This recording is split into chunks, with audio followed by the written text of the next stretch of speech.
Good morning, student. Student, today's topic is application of derivative. And in this topic, we will learn to find the maxima and minima of the function. So there is a procedure to find maxima and minima. Step 1. In the first step, let y equal to fx. We will differentiate the function. Here we will find dy over dx. Step 2. We will put dy over dx equal to 0 and solve for x. Students, see the graph. If there is a function and there are the point at maxima point and minimum point, so we can see here tangent is parallel to x-axis.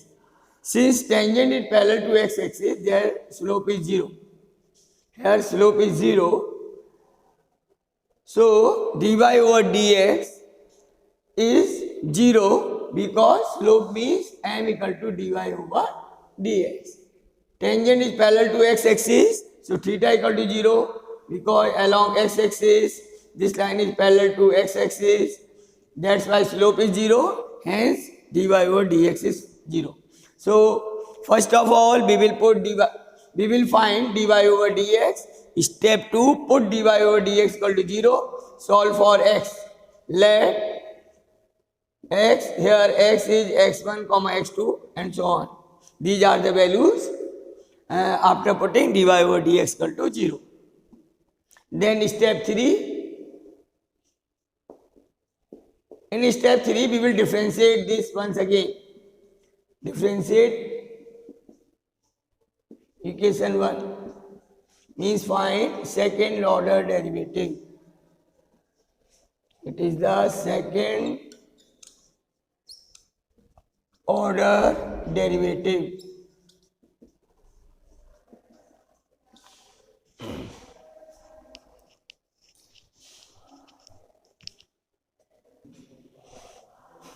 Student, step 4.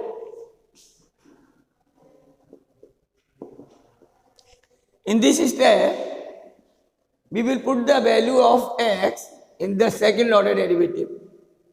X equal to x1 or f double x x1. Then we will check the sign. Check the sign. It is positive or negative. Step 5. If second order derivative d2 by over dx square at x equal to x1 is positive, then function has minimum value or minima at x equal to x1. If d2 by over dx square is positive, let x equal to x1 is negative. If second order derivative is negative, then function has maxima at x equal to x2. If it is 0, then we will find a third order derivative, but that is not in your syllabus.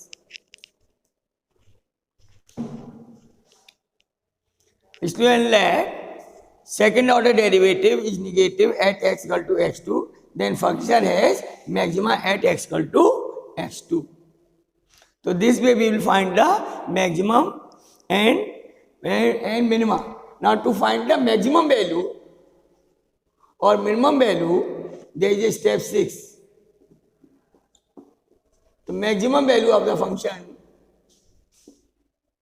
value equal to fx2 and minimum value is fx1. Means whatever a maximum value you are getting here, like x equal to x1 is the minimum value, then fx1 will be minimum. then and let d2 by over dx squared at x equal to x2 is negative, then fx2 is the maximum value.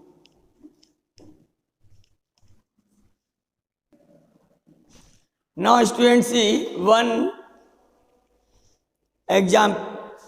question based on it. It is question number 15, page number 233. Here, find two positive numbers x and y such that x plus y equal to 60 and x yq is maximum.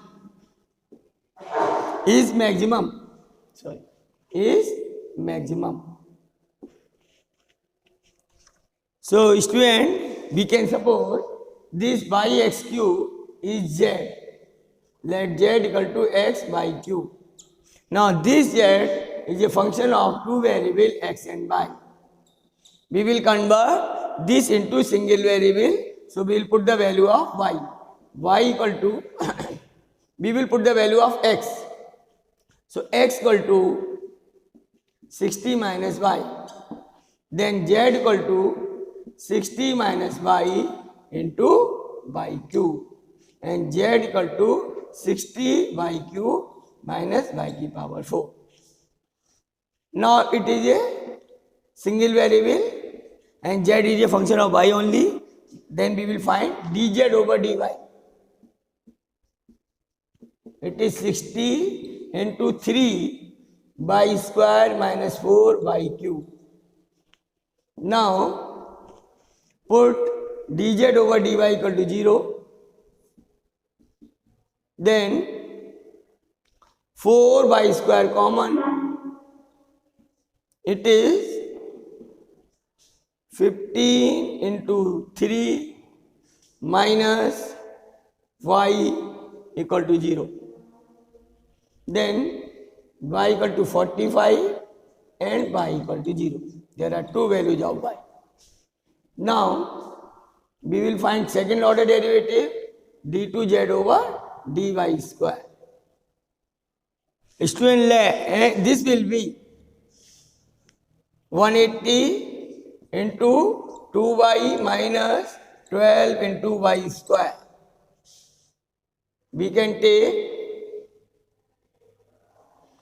12y common or putting the value of z here.